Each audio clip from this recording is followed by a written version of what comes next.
What's the significance of mRNA in the fight against COVID-19? It's a question that has been on everyone's lips since the outbreak of the pandemic. To answer that, we need to travel back in time to the mid-20th century when the foundations for understanding mRNA were laid. From the 1950s, the transcription of DNA into mRNA and its subsequent translation into proteins became a cornerstone in biology. Scientists endeavored to use DNA to generate proteins or engage in gene therapy, but the use of RNA was seldom considered due to its instability. For instance, previous attempts to use interfering RNA to inhibit virus growth didn't yield effective results. Fast forward to the 1970s when Dr. Catalin Carrico began studying mRNA. However, this task was not easy. Scientists didn't know how to synthesize mRNA in test tubes until 1984. Furthermore, mRNA was difficult to enter cells and was quite unstable.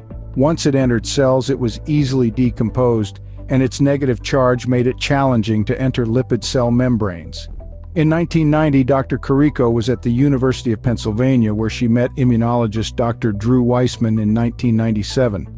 Dr. Weissman was working on creating an mRNA-based vaccine that could produce an immune response after being translated into protein.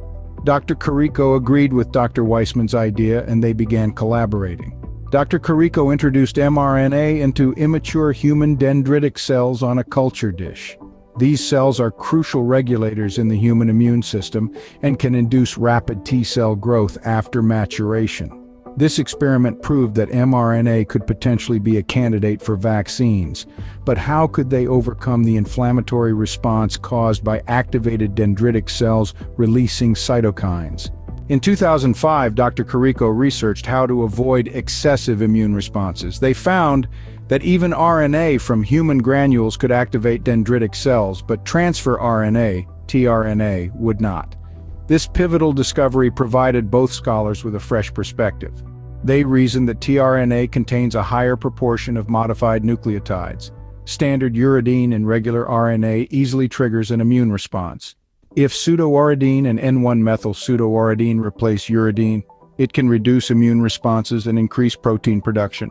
In 2008, Drs. Carrico and Weissman further discovered that mRNA containing pseudouridine could express proteins both in cell extracts and on culture dishes.